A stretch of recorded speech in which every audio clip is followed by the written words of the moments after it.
There's been a furious outcry in the United States after it was revealed that a fund established to help those victims of 9/11 is rapidly running out of money now after all these years. It was set up back in 2011 to compensate people affected by exposure to those toxins at the sites of the terror attacks. But its manager says at least 20,000 claimants will now have to have their payments slashed by up to 70%. We spoke to one of them.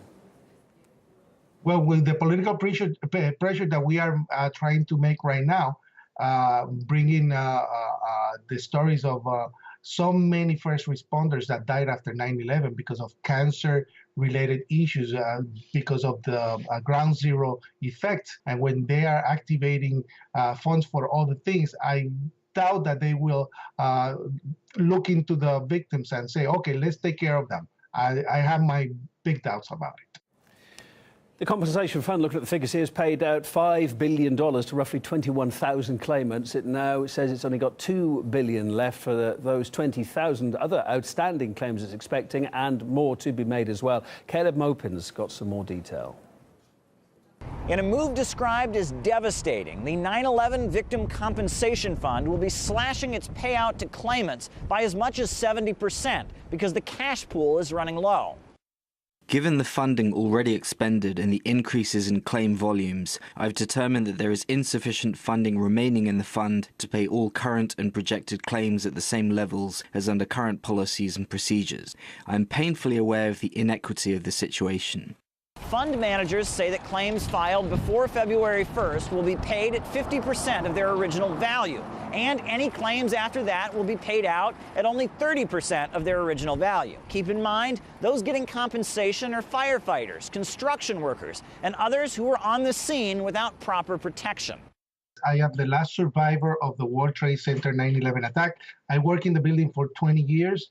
And on 9/11, I saved hundreds of people with the only master key that was available. I was buried under the rubble. I was rescued from under a fire truck. Just imagine that when the towers fell down and affected tens of thousands of people. What we have is that people have dormant cancer issues, and they get very sick. And now they're telling these heroes that went over there to help the victims or the family members find the rest of their loved ones, that they don't have enough funds to do that. Now, you would think that sticking up for the first responders who saved lives would be a popular cause for politicians to rally around. And they do like to talk about heroes. The nation sends its love and compassion. God bless America! To everybody who is here. Terrorist attack, any really serious national disaster that we have in this country, it will not be the federal government who's first on the scene. It will be our police officers and firemen, hundreds of which we lost in New York City. But when it comes to providing compensation to those who breathed in toxic air and rescued victims of terrorism, there's always roadblocks. In fact, it took years for the fund to be established in the first place. When the 9/11 Compensation Fund was created, was for a simple reason. So people will not sue the airline industry, the government, or the building tower administrators. That was the only reason that they created this fund. Now, some senators are calling for the fund to be expanded. And as first responders continue to fall ill and die, claims from victims and their families are increasing.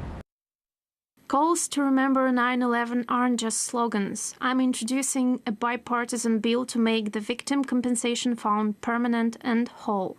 As death and cancer spike, we can't abandon our heroes. I won't.